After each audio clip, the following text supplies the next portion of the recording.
আসসালামু আলাইকুম এভরিওয়ান। অদ্ভুতর মায়া গল্পের শেষ পার্ট। তো চলো বেশি কথা না কইয়া গল্প শুরু করা যাক।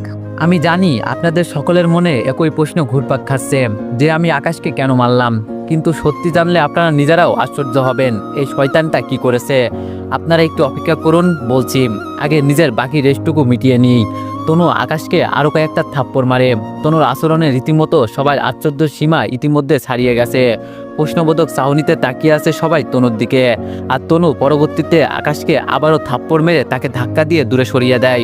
আকাশ গালে হাত চেপে ধরে দাঁড়িয়ে আছে, লজ্জায় মাথা কাটা যাওয়ার মতো অবস্থা। তনু রেশ মিটিয়ে নিয়ে সবাইকে বলে, এবার সকলে শুনুন, কারণটা বলছি। এই বদমাইশটা আমার অফিসে এসেছে খারাপ উদ্দেশ্য নিয়ে। শুরুতে আমি এই বেয়াদবের উদ্দেশ্য সম্পর্কে জানতে পারিনি, কিন্তু ধীরে ধীরে বুঝতে পারি এই ছেলের মতলব খারাপ। আমি একজনের সাথে সিরিয়াস একটা রিলেশনে রয়েছি, কিন্তু তারপরেও এই বদমাইশ ছেলে আমাকে একটা ফাঁদে ফেলে বিয়ে করেছে। অবশ্য সেই বিয়ের কোনো ভ্যালু নেই, কারণ কোর্টের একটা কাগজে সে আমার থেকে চালাকি করে সিগনেচার নিয়েছে। আর তাছাড়া সেই কাগজটা আমি কৌশলে জব্দ করে নিয়ে ছিঁড়ে ফেলেছি। কিন্তু এই ছেলের উদ্দেশ্য ছিল সে আমায় কৌশল করে বিয়ে করবে, যাতে করে সে আমার সম্পত্তি ভোগ করতে পারে। কিন্তু পরবর্তীতে আমি তার উদ্দেশ্য জানতে পেরে চালাকি করে আমার সিগনেচার করা কাগজটা নিজের আয়ত্ত করে নিয়ে নষ্ট করে ফেলেছি, যাতে সে আমার কোনো ক্ষতি করতে না পারে। আর আজকের আয়োজনের আসল উদ্দেশ্য হলো এই ছেলের ইতিহাস সম্পর্কে সবাইকে জানানো। এছাড়া আরেকটা উদ্দেশ্য আছে, সেটা হলো আগামীকাল আমি বিয়ে করতে যাচ্ছি, যেটার অগ্রিম দাওয়াত আপনাদের খাইয়ে দিলাম। আমার ধুমধাম করে বিয়ে করার কোনো ইচ্ছা নেই, কিন্তু আপনাদের একটা হক আছে, তাই আজকে অগ্রিম আয়োজন করলাম। আর আমি যাকে বিয়ে করব তার সাথে সকলের একবার পরিচয় করিয়ে দিই। এই সোয়ান, এইদিকে আসো। আকাশ লজ্জায় কিছুটা দূরে সরে দাঁড়ায়। সোয়ান তনুর কথা মতো কর্মচারীদের মধ্যে থেকে গিয়ে তনুর পাশে দাঁড়ায়। আর তনু সকলের সামনে সোয়ানের পরিচয় করিয়ে দেয় এবং আগামীকাল তনু আর সোয়ান বিয়ে করতে যাচ্ছে সেই বিষয়ে ঘোষণা করে। কিছুটা দূরে দাঁড়িয়ে আছে আকাশ, ভিতরটা জ্বলে পুড়ে ছারকার হয়ে যাচ্ছে আকাশের তনুর সমস্ত কথা শুনে।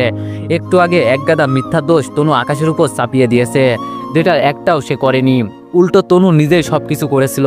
আকাশ যেদিন জয়নিং এর জন্য আসে সেই দিন তনুই তাকে ফোর্স করে বিয়ে করেছে, আর আজ তনু তাকেই উল্টো অপবাদ দিয়ে সবার চোখে আসামি বানিয়ে দিয়েছে। আকাশ কখনোই এমনটা আশা করেনি তনুর থেকে। মন থেকে সত্যি সে তনুকে অনেক বেশি ভালোবাসতো, কিন্তু তনু শেষমেশ তার সাথেই চোখ উল্টো করে নিল। আকাশের কেমন যেন কোনো কিছুই বিশ্বাস হচ্ছে না, মনে হচ্ছে সে যেন কোনো দুঃস্বপ্ন দেখছে। তনু আর সোয়ানের দিকে ফেলফেল করে তাকিয়ে আছে আকাশ, ভিতরে ভিতরে প্রচন্ড আফসোস হচ্ছে। ভাবার কথা ছিল কি আর কি হলো। ভালোবাসার পরিণাম যে কতটা ভয়ানক হতে পারে সেটা আকাশ আজ বাস্তবে দাঁড়িয়ে নিজের চোখে দেখছে। পুরো অফিসের সবাই আকাশের দিকে ঘৃণার নজরে তাকিয়ে আছে। দু চারটে খুন করে কাঠগড়ায় দাঁড়ানো আসামির মতো দাঁড়িয়ে আছে আকাশ, সে আজ কিছু না করেও আসামি। তনু সোয়ানকে ডেকে নিয়ে সবার সাথে পরিচয় করিয়ে দেয়। সোয়ানের চোখে মুখে হাসি, আর আকাশ কষ্টের ঠিকাদারি নিয়েছে। তনু সোয়ানকে পরিচয় করিয়ে দিয়ে আকাশের কাছে যায়, গলার আওয়াজ ছোট করে। আকাশ আর সে ছাড়া কেউ শুনতে না পায় এমন করে বলে, কিরে কেমন ফিলিংস হচ্ছে তোর? আজকের দিনটার জন্য বহুদিন ধরে অপেক্ষা করেছিলাম। কি ভেবেছিস তুই আমাকে বারবার অপমান করবি আর আমি তোকে ছেড়ে দিব? না রে, আমি এতটা দয়ালু নই। আমি সেই তনু যে কারোর দেওয়া কষ্টের কথা ভুলি না। কেউ আমায় একবার কষ্ট দিলে আমি তাকে সেটা সুদে আসলে 10 বার ফিরিয়ে দিই। তবে তোর ভাগ্যটা ভালো ছিল, তুই আমায় 5 বছর আগে অপমান করেছিস। তোদের জন্য আমার বাবা মারা গিয়েছে, কিন্তু আমি তোর বেলায় সেটা ভুলে গিয়েছিলাম। তবে তুই পরের বার আবারও একই কাজ করলে আমার পার্টিতে অপমান করে। আর সেদিন এই আমি ঠিক করে নিয়েছি, তোর উপরে অতীত এবং বর্তমানে সমস্ত প্রতিশোধ নিব। সেই কারণে আমি তোর সাথে অতিরিক্ত ভালোবাসার নাটক শুরু করেছিলাম। অবশ্য আমিও তোকে ভালোবাসতাম, কিন্তু তোর কারণে অপমানিত হওয়ার পর সমস্ত ভালোবাসা ঘৃণায় পরিণত হয়েছে। এছাড়া যদিও তুই আজাদ সাহেবের সাথে কথা বলে সব ঠিক করেছিস, কিন্তু আমি তনু যেটা একবার করব ভাবি সেটা করেই সারি। আর তোর কারণেই আমি বাধ্য হয়ে সোয়ানের সাথে সম্পর্ক করেছি, না হয়তো আজ আমি তোর সাথে থাকতাম। যে নারী অসম্ভব ভালোবাসতে জানে সে ঘৃণাও করতে জানে। তুই সেদিন ওই রকমটা না করলে আজ তোর এই দুঃসময় দেখতে হতো না। একে একে বেশ কয়েকবার তুই আমাকে আঘাত করেছিস, আর সেই সব তোকে ফিরিয়ে দেওয়ার পালা। আমার বাবা মারা গিয়েছে, কিন্তু তোরা কেউ সাহায্য করিসনি। তোরা যদি আমার বাবা সাহায্য করতি তাহলে আজও আমার বাবা জীবিত থাকতো। বাবার দুঃসময় আসায় তোরা সব কয়টা সাইড কেটে পড়েছিস। তার উপরে টাকার কারণে আমায় তুই অপমান করেছিস। কি জানো বলেছিলি তখন? আমি তোর যোগ্য না। আমার মতো অনেক মেয়ে দৈনিক তোর পিছনে ঘোরে, আজ দেখ তো কে কার যোগ্য না। তুই আমাকে গত 5 বছর আগে তুচ্ছ ভেবেছিলি, আজ দেখ আমার আশেপাশে আসার যোগ্য তোর নেই। তার উপরে আবার আমাকে পার্টিতে অপমান করা। হ্যাঁ, দেখ এখন কেমন লাগে। সেদিন যখন সোহান অফিসে এসেছিল তার একদিন পর আমি সোহানের সাথে মিলে সব প্ল্যান করি। তোকে সোহান রাস্তার মাঝে আটকে ছিল, এটাও আমাদের একটা প্ল্যানের অংশ ছিল। আমাদের ইচ্ছে ছিল তোকে কষিয়ে একটা মার দেওয়া, কিন্তু তুই সেদিন বেঁচে গেছিস পিস্তলের কারণে, আর আমাদের প্ল্যান বৃথা যায়। তারপর আবার নতুন করে প্ল্যান সাজাই আজকের জন্য। এত টাকা পয়সা নষ্ট করেছি শুধু তোকে অপমান অপদস্থ করার জন্য।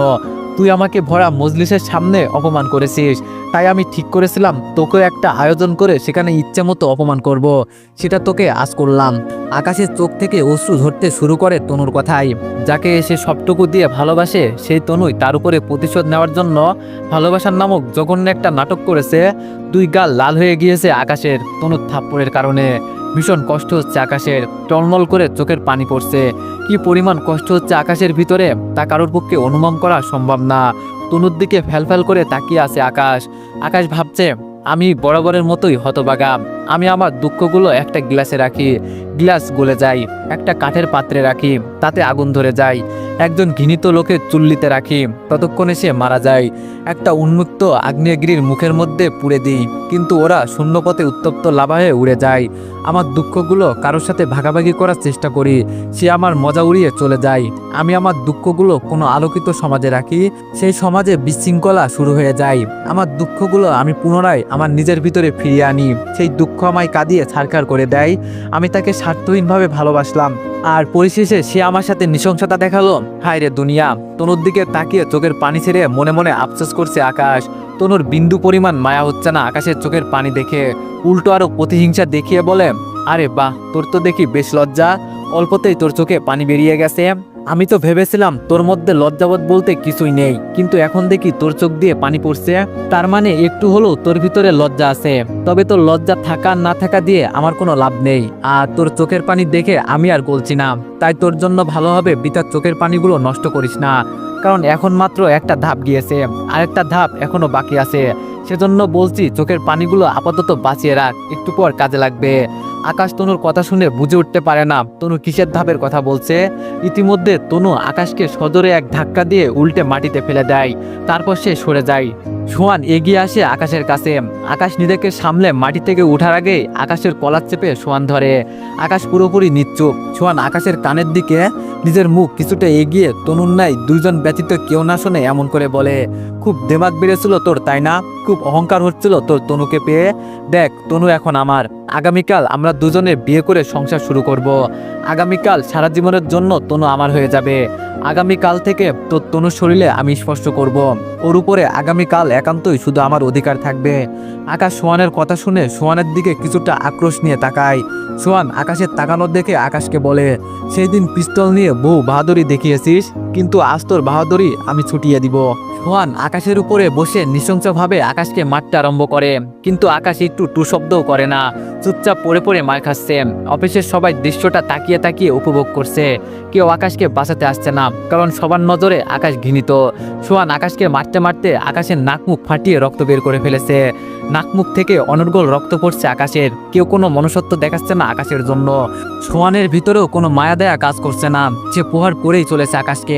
এমন সময় অফিসের ম্যানেজার খালেক সাহেব দৌড়ে আসে আকাশকে বাঁচানোর জন্য। এত সময় বেচারা চাকরি হারানোর ভয়ে চুপচাপ করে থাকলেও এখন আর চুপ করে থাকতে পারে না। সাহস করে আকাশকে বাঁচাতে চলে আসে, কারণ কেউ না জানলেও খালেক সাহেব জানে আকাশ নির্দোষ। কয়েকদিন আগে তনু নিজেই তিনাকে বলেছে আকাশ তার হাজবেন্ড, কিন্তু যদি আকাশ সত্যি তাকে ফন্দি করে বিয়ে করত তাহলে তনু তিনাকে কখনোই ওইভাবে বলতো না। মানুষ আপন মানুষকে নিয়েই জোর গলায় বলে, কারোর পেশারে পড়ে তনুর মতো ওইরকম নিখুঁতভাবে কথা বলার কারোর পক্ষে সম্ভব না। খালেক সাহেব জোরপূর্বক সোহানকে আকাশের কাছ থেকে টেনে ছাড়িয়ে আকাশকে ধরে মাটি থেকে তোলে, কিন্তু সোহান আবারও তেড়ে যায় আকাশের মারার জন্য। খালেক সাহেব আকাশকে ছেড়ে সোহানকে আটকানোর চেষ্টা করে। এই সুযোগে পিছন থেকে আকাশ সামনে এগিয়ে গিয়ে শরীরের সমস্ত শক্তি দিয়ে সোহানকে কষি একটা লাগিয়ে দেয়, যার ফলে সোহান সাথে সাথে ঢুলে মাটিতে পড়ে যায়। আকাশের এক ঘুষিতে সোহানের দুনিয়াদারি উলটপালট হয়ে গিয়েছে। নাক ফেটে অনবরত রক্ত পড়ছে। রক্তের কারণে চেহারার নকশা বদলে গিয়েছে সোহানের। সারা মুখে রক্ত লাল হয়ে গিয়েছে। মাটির মধ্যে শুয়ে নাক চেপে ধরে আছে সোহান। তনু সোহানের অবস্থা দেখে সোহানের কাছে দৌড়ে আসে। আকাশ সোহানের অবস্থা সত্যি 12টা বাজিয়ে দিয়েছে। এত সময়ের প্রতিশোধ আকাশ একেবারে উঠিয়ে নিয়েছে হিসেব বরাবর। তবে আকাশের ভিতরটা ক্ষতবিক্ষত হয়ে যাচ্ছে তনুর আচরণে। রক্ত দুজনের শরীর থেকেই পড়ছে, কিন্তু তনু তাকে নয়, সোহানকে সামলাচ্ছে। রক্তের সাথে চোখের জল ঝর্ণার পানির ন্যায় টলমল করে পড়ছে আকাশের চোখ থেকে। হতবাগার মতো তাকিয়ে আছে তনুর দিকে আকাশ, আর তনু সোহানকে সামলে মাটি থেকে ধরে উঠে বসায়। আকাশের উপর প্রচন্ড রাগ উঠে যাচ্ছে তনুর। ইচ্ছে করছে আকাশকে এখনই খুন করে ফেলতে, তবে এমনটা করা সম্ভব নয়, কারণ অনেক মানুষজন রয়েছে উপস্থিত। তার উপরে একটা মানুষকে খুন করা দু চারটে কথা নয়। সোহানকে কোনো মতে সামলে রাগান্বিত কণ্ঠে আকাশকে বলে, আকাশ, এই মুহূর্তে তুই আমার অফিস থেকে বের হ, না হয় কিন্তু আমার হাতে তোর কোনো অঘটন ঘটবে। তোর কত বড় সাহস, তুই আমার সোহানের শরীরে আঘাত করিস? তুই এর জন্য কখনোই ক্ষমা পাবি না আকাশ, একদম জানে মেরে ফেলবো তোকে। আমার সোহানের গায়ে হাত উঠানোর ফল তোকে অবশ্যই ভোগ করতে হবে। অবশ্য আমার সমস্ত প্রতিশোধ নেওয়া শেষ তোর উপরে, কিন্তু একটু আগে যেটা করলি সেটার কারণে আমি নয়, সোহান তোর উপরে নিজেই প্রতিশোধ নিবে। আর সেই সময় আমি সোহানকে সঙ্গ দিব। তুই নিজের জীবনে আরও একটা মুসিবত ডেকে এনেছিস সোহানের উপরে হাত তুলে। আমার প্রতিশোধের পালা শেষ, কিন্তু সোহানের নতুন করে পালা শুরু হয়েছে। তুই পাতালে গিয়ে লুকিয়ে থাকলেও সোহান তোকে খুঁজে বের করবে। এবার আমার চোখের সামনে থেকে দূর হ, আগামীতে জানো আর কখনো তোর সাথে আমার দেখা না হয়। আর যদি হয়েও থাকে তাহলে জানো তোর লাশের সাথে আমার দেখা হয়। এখন বের হ তুই আমার অফিস থেকে। তোর মতো ছোট লোক আমার অফিসে থাকার কোনো যোগ্যতাই রাখে না। তনুর কথা শুনে আকাশের প্রচন্ড হাসি পায়। তনুর কথায় কোনো প্রত্যুত্তর না করে সজোরে হাসতে হাসতে তনুর অফিস থেকে বেরিয়ে চলে যায়। আপদ বিদায় হয়েছে। আকাশ চলে যাওয়ার পর তনু কয়েকজনের সাহায্য নিয়ে সোহানকে হসপিটালে নিয়ে যায়। ডাক্তার জানায় সোহানের নাকের ভিতরে হালকা করে চোট লেগেছে, তেমন বড় ধরনের কোনো ক্ষতি হয়নি। তনু শান্তিতে নিঃশ্বাস ফেলে ডক্টরের কথা শুনে। ভিতরে ভিতরে বেশ আনন্দ লাগছে তনুর। একে তো সোহানের তেমন বড় ধরনের কোনো ক্ষতি হয়নি, দ্বিতীয় আকাশের উপরে আসছে সমস্ত কিছুর প্রতিশোধ নিয়েছে। সোহানকে ডাক্তার দেখিয়ে বাসায় পৌঁছে দিয়ে আসে তনু। আনন্দের কোনো সীমা নাই তনুর। এর আগে কখনো তার কোনো কিছু নিয়ে এতটা আনন্দ হয়নি। আজ যে আনন্দটা হচ্ছে আকাশের উপরে প্ল্যান মোতাবেক সমস্ত প্রতিশোধ নিতে পেরে। খুশি মনে বাসায় এসে নিজের মাকে বলে, মা, আজ আমি বেশ খুশি। জানো, আজ আমি ওই আকাশের উপরে সমস্ত প্রতিশোধ নিয়েছি। আমার বাবার প্রতিশোধ এবং আমাকে করা অপমানের শোধ আজ আমি আকাশের উপর তুলেছি। অফিসের সকল কর্মচারীদের সামনে তাকে অপমান করে অফিস থেকে বের করে দিয়েছি, আর সেই সঙ্গে তাকে সোহানের হাতে মায়েরও খাওয়াইছি। আমায় কি যে আনন্দ হচ্ছে জানো মা। আমার এই জীবনের সবচাইতে বড় পূর্ণতা জানো আজ আমি পেয়েছি আকাশের উপরে প্রতিশোধ নিতে পেরে। একেবারে নাক মুখ ফাটিয়ে দিয়েছে সোহান আকাশের। আমায় অপমান করার সমস্ত ফল আজ আকাশ পেয়েছে। কত বড় সাহস তার, সে আমায় অপমান করেছিল প্রেমের প্রপোজাল দেওয়াই। আজ তার স্ট্যাটাস তাকে বুঝিয়ে দিয়েছি। রাস্তার টুকায় হয়ে আমার সাথে বাহাদুরি দেখায়। আজ একদম পরিপূর্ণ ক্ষোভ মিটিয়েছি আকাশের উপরে। তনুর সমস্ত কথাবার্তা শুনে তাকে তনুর মায়ের চোখ দিয়ে পানি চলে আসে। মেয়ের কথাবার্তা শুনে নিজেকে দমানো মুশকিল হয়ে উঠেছে তনুর মায়ের। কোষে তনুর দুই গালে দুটো থাপ্পড় লাগিয়ে দেয় তনুর মা। তনু আশ্চর্য হয়ে তার মায়ের এমন আচরণে গালে হাত দিয়ে আশ্চর্য হয়ে প্রশ্ন করে, মা, তুমি আমায় মারলে কেন? তোমার তো আমার খুশিতে খুশি হওয়া উচিত ছিল, সেই জায়গায় তুমি আমার থাপ্পড় মারলে। তনুর মা বলল, হ্যাঁ মেরেছি, কারণ তুই যে বড় অন্যায়টা করেছিস আকাশের উপরে, সেটা এর আগে দুনিয়ার বুকে কেউ কারোর সাথে করেনি। তনু বলল, মা, আমি কিসের অন্যায় করেছি আকাশের উপরে?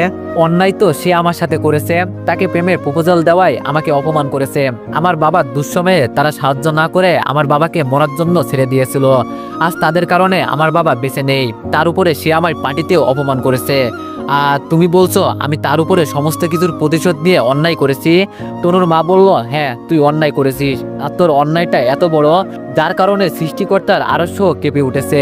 তনু, তুই একটা নির্দোষ ছেলের উপর প্রতিশোধ নিয়েছিস, যেটার কারণে তুই এই জীবনে হয়তো কোনোদিনও ক্ষমা পাবি না। তনু বলল, মা, আকাশকে তোমার কোন দিক দিয়ে নির্দোষ মনে হয়? সে যে আমার সাথে এত কিছু করেছে সেই সব কি তোমার কাছে কিছুই মনে হচ্ছে না? তনুর মা বলল, না, মনে হচ্ছে না, কারণ তুই এখনো সত্যিটা জানিস না। তনু বলল, কিসের সত্য আমি জানি না মা? তনুর মা বলল, শুনতে চাস? তনু বলল, শুনতে চাই। তনুর মা বলল, ঠিক আছে, বলছি। তবে আমি কখনো চাইনি তোকে এই সত্যিগুলো বলতে, কিন্তু শেষমেশ বাধ্য হচ্ছি বলতে। শুরুতেই তোর বাবার কথা দিয়ে শুরু করি। তোর বাবা সেলিম সাহেব একসাথে বিজনেস করতো, কিন্তু মাঝপথে তোর বাবাই সেলিম সাহেবের থেকে আলাদা হয় অন্য একটা কোম্পানির সাথে হাত মিলিয়ে অধিক পরিমাণ লাভের জন্য। আর সেটাই তোর বাবার কাল হয়েছে। তোর বাবা সেলিম সাহেবকে রেখে যেই কোম্পানির সাথে শেয়ার বিজনেস করেছে সেই কোম্পানি তো ডুবেছেই, সাথে তোর বাবাকেও ডুবিয়েছে। তোর বাবা সমস্ত টাকা পয়সা নিজের কারণেই হারিয়েছে। সেলিম সাহেব অনেকবার তোর বাবাকে বুঝিয়েছিল এমনটা না করতে, কিন্তু তোর বাবা সেলিম সাহেবের একটা কথাও শোনেনি। উল্টো আরো ব্যাংক থেকে অনেক লোন নিয়েছিল তোর বাবা নতুন করে বিজনেস করার জন্য। সেলিম সাহেব তোর বাবার কারণে প্রচন্ড কষ্ট পেয়েছে, কিন্তু তারপরেও তোর বাবার বিপদে সেলিম সাহেব এগিয়ে এসেছিল। কিন্তু তোর বাবা নিজেই সাহায্য নেয়নি, কারণ এমনিতেই সেলিম সাহেবের কথা না শোনায় তোর বাবা প্রচন্ড লজ্জাবোধ কাজ করছিল, তাই তোর বাবা সেলিম সাহেবের সাহায্য নেয়নি। আর এই বিষয়টা থেকে তুই নিজেও বেখবর। অবশ্য তোকে ইচ্ছা করেই জানানো হয়নি, কারণ তোর বাবা অতিরিক্ত অর্থের লোভ করতে গিয়ে সব হারিয়েছে। সেটা তুই জানতে পেলে তোর নজরে তোর বাবা নিচে নেমে যাবে, তাই তোর বাবা সেটা তোকে জানাতে বারণ করেছে। এরপর যখন তোর বাবা মারা যায়, তখন তোর বাবা লোনের টাকা পরিশোধ করতে না পারায় ব্যাংকের লোকজন আমাদের বাড়িটা নিয়ে নেয়, কিন্তু তারপরেও লোন পুরোপুরি পরিশোধ হয় না। তখন আকাশের বাবা নিজে বাকি টাকা পরিশোধ করেছে। এবার আসি আকাশের কথায়। তুই আকাশকে কখন থেকে ভালোবাসিস সেটা আমি জানি না, তবে তুই যখন ক্লাস 7-8-এ পড়িস তখন থেকে আকাশ তোকে পছন্দ করে। তোর আর সোয়ানের বিষয়টা সে সহ্য করতে না পারায় পার্টিতে সে তোকে অপমান করেছে। আর গত 5 বছর আগে সে তোকে যেই অপমানটা করেছে সেটা ইচ্ছা করেই করেছে, কারণ যাতে করে আমাদের যেই নাম ডাকটা খারাপ হয়েছে সেটা তুই আবার ফিরিয়ে আনতে পারিস। তখন সে তোর আচরণে সাড়া দিলে তুই আজ কখনোই এই জায়গায় পৌঁছাতে পারতি না। তোকে অপমান করে সে তোর মধ্যে একটা জেদ ঢুকিয়ে দিয়েছে, যাতে করে তুই তোর বাবার চাইতেও অনেক বেশি নাম ডাক অর্জন করতে পারিস। আকাশ তোকে এবং আমাদের পরিবারকে অনেক ভালোবাসতো, তাই আমাদের ভালোর জন্য সে এমনটা করেছে। এমনকি তুই যেই টাকায় বিজনেস করছিস সেটা আকাশেরই দেওয়া টাকা, কিন্তু আকাশ তোকে এইসব বিষয়ে কখনো না বলতে বলেছে, কারণ সে চায় না তুই তার কাছে কখনো ছোট হয়ে থাক। এমনকি সে তোর বিপদে উপকার করেছে, সেই কারণে তুই তাকে ভালোবাস। সে সবসময় চাইতো তোদের ভালোবাসাটা যেন পিওর হয়, কখনো যেন তোদের ভালোবাসার মধ্যে তার উপকারের প্রসঙ্গটা না আসে। তার জন্যই সে সবসময় এইসব কথা লুকিয়ে গেছে, এমনকি আমাকেও বারণ করছে কখনো তোকে এইসব বিষয়ে না বলতে। তাই আমি তার দেওয়া টাকা তোকে দিয়ে বলেছিলাম এইসব আমার নিজের জায়গা জমি বিক্রি করার টাকা, কিন্তু সত্যিকার অন্তে টাকাটা আমার আকাশ দিয়েছিল তোকে দেওয়ার জন্য। আমার কোনো জায়গা জমি ছিল না, কিন্তু তুই কি করলি? তার দেওয়ার টাকায় রাজপ্রসাদ বানিয়ে সেই রাজপ্রসাদে দাঁড়িয়ে তাকেই অপমান করলি। হায় রে তনু, তোর কিছু থাকবে না রে, সব কিছু ধ্বংস হয়ে যাবে। আমি তোর মা হয়ে বলছি, তুই কোনো কুলকিনারা খুঁজে পাবি না, সমস্ত পথ বন্ধ হয়ে যাবে তোর। অন্যায়ভাবে কখনো মানুষের উপরে প্রতিশোধ নিলে সৃষ্টিকর্তার আরশও কেঁপে ওঠে। তার মনের আঘাতে তুই যে রাজপ্রসাদ বানিয়েছি সেই রাজপ্রসাদের একটা ইটের টুকরো খুঁজে পাবি না। আমার কথাটা মিলিয়ে নিস তুই। তনুর মায়ের চোখ দিয়ে অঝরে পানি পড়ছে, আর তনু তার মায়ের মুখ থেকে সমস্ত সত্যি শোনার পর যেন তার পায়ের নিচ থেকে মাটি সরে গিয়েছে। সারা শরীর থরথর করে কাঁপছে তনুর, মনের ভিতরে বিশাল এক ঘূর্ণিঝড় শুরু হয়েছে। কি করবে ভেবে পাচ্ছে না। নিজের মায়ের মুখ থেকে অপ্রিয় সত্যিগুলো শোনার পর নিজের অনিচ্ছাতেই চোখ দিয়ে পানি পড়তে শুরু করছে। কলিজাটা বেধড়কভাবে মোচড় দিচ্ছে তনুর, মনে হচ্ছে জানো কেউ নিজের হাত ধরে কলিজাটাকে কসলাচ্ছে। ধবাস করে মাটিতে বসে ফুপিয়ে কাঁদতে শুরু করে তনু। নিজের হাত দিয়েই সে সবকিছু শেষ করে ফেলেছে। কত বড় ভুল করেছে সেটা সে এখন উপলব্ধি করতে পারছে, কিন্তু এখন উপলব্ধি করে আর কি হবে?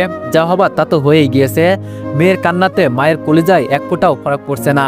যেখানে সন্তানের কান্নায় মায়ের ভিতরে ভূমিকম্প শুরু হয়, সেখানে তনুর কান্নায় তনুর মায়ের ভিতর পর্যন্ত পৌঁছাচ্ছে না। এত বড় পাপ করেছে তনু। উল্টো আরো রাগান্বিত কণ্ঠে মেয়েকে বলে, এখন কাঁদছিস কেন?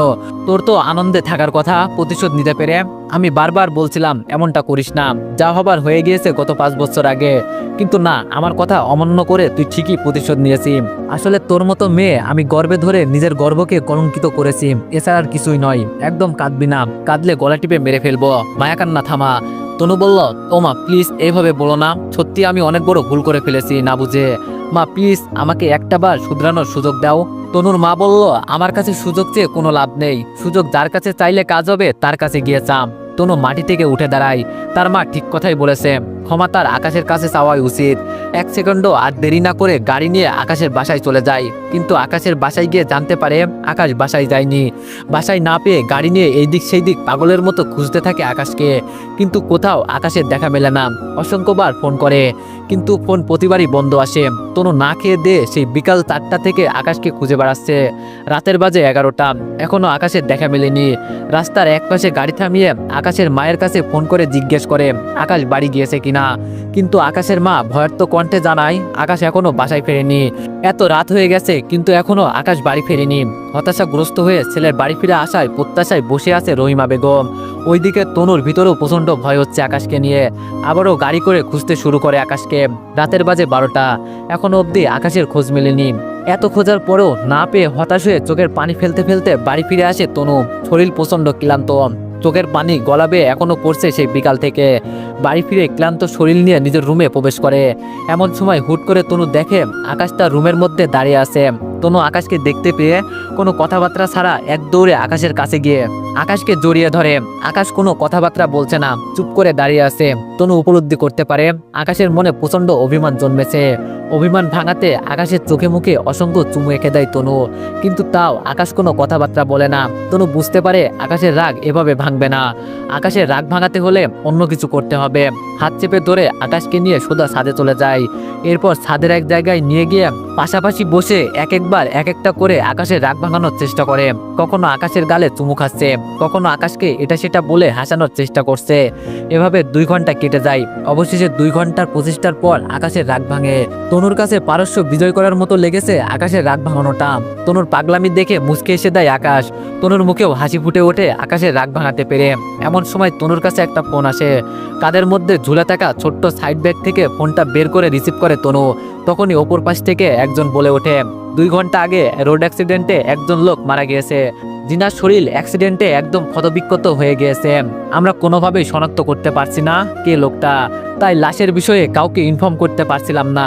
তবে আমরা ওনাকে সার্চ করে শুরুতেই ওনার একটা মানি ব্যাগ পেয়েছি, যেখানে স্বর্ণকারের দোকানের একটা রিসিপ্ট ছিল। এছাড়া আর কোনো আইডেন্টি ছিল না। তাই আমরা রিসিপ্টের দেওয়ার নাম্বারে ফোন করেছিলাম। তখন উনি বলল ওনাকে চেনে না, তবে কয়েকদিন আগে উনি কানের এক জোড়া দুল বন্ধক দিয়ে 10,000 টাকা নিয়েছে। এছাড়া ওনার বিষয়ে আর কিছুই জানে না। কিন্তু একটু আগে ঘটনাস্থলে আমরা একটা ফোন খুঁজে পেয়েছি যেটা বন্ধ ছিল। তবে আমরা ফোনটা চালু করার পর দেখি আপনার নাম পার্টনার দিয়ে সেভ করা এবং আপনার নাম্বারে অনেকগুলো মিস কল। তাই আমরা আপনাকে ফোন করেছি। আপনি কি ওনার কিছু হন? তনু লোকটার কথা শুনে পাশে তাকাতেই দেখে আকাশ নেই। তনু বুঝে ফেলে এত সময় তার সাথে কেউই ছিল না। আকাশ 2 ঘন্টা আগেই রোড অ্যাক্সিডেন্টে দুনিয়ার মায়া ত্যাগ করেছে। আর সে নিজেই নিজের সাথে এত সময় একা একা বক বক করেছে। তনুর হাত থেকে ফোনটা নিচে পড়ে যায়। সেই সঙ্গে তনু বিকট আওয়াজে এক চিৎকার মারে। মনে হচ্ছে যেন কেউ তনুর বুকে ছুরি মেরেছে। তনু চিৎকার করে কান্না শুরু করে দেয়, আর সেই সঙ্গে চিৎকার করে বলতে থাকে, আকাশ প্লিজ ফিরে এসো। আমি তোমার সত্যিকারের ভালোবাসাটা বুঝতে পারিনি। তুমি আমায় উচ্চাসনে বসিয়েছো আর আমি তোমায় মৃত্যু উপহার দিয়েছি। আজ আমি জেনে গেছি তুমি সেই দিন টাকাগুলো কোথা থেকে পেয়েছিলে। আমায় অনেক বড় সারপ্রাইজ দিয়েছিলে তুমি সেই দিন, আর পরিশেষে আমিও তোমায় সারপ্রাইজ দিলাম অপমান আর লাঞ্ছনা করে। আকাশ প্লিজ ফিরে এসো। আমি তোমার পা ধরে নিজের ভুলের জন্য ক্ষমা চেতে চাই। আমি তোমার সাথে সারা জীবন কাটাতে চাই। প্লিজ ফিরে এসো আকাশ। তনু চিৎকার করে কান্না করছে আর পাগলের মতো প্রলাপ করছে। তনু হয়তো ভুলে গেছে যে একবার সৃষ্টিকর্তার ডাকে সাড়া দেয় সে আর কখনোই ফিরে আসে না। সঠিক বেলা ফুরিয়ে গেছে। অবহেলায় হাজারবার চাইলেও সেটা আর কাজে দিবে না। একটা প্রবাদ আছে, সবকিছুর সাথে আপদ চললেও নিজের আত্মসম্মানের সাথে কখনো আপদ চলে না। কিন্তু তনু আকাশের সেই আত্মসম্মানটাকেই সকলের সামনে ধুলোয় মিশিয়ে দিয়েছে। সেজন্য আকাশ অভিমান করে মৃত্যুর সাথে আপোষ করেছে। আর কখনো সে ফিরবে না। হারিয়ে গেছে সে, আর অবহেলায় মাথায় ঠেকিয়ে কাঁদছে তনু। তো এভরিওয়ান, গল্পটি কেমন হয়েছে সবাই একটু কমেন্টে জানাবা। আর নেক্সট কেমন গল্প চাও তাও একটু কমেন্টে জানাবা। তো সবাই ভালো থাকবেন, সুস্থ থাকবেন। আর নেক্সট কোনো গল্পে আবারও দেখা হচ্ছে। ধন্যবাদ।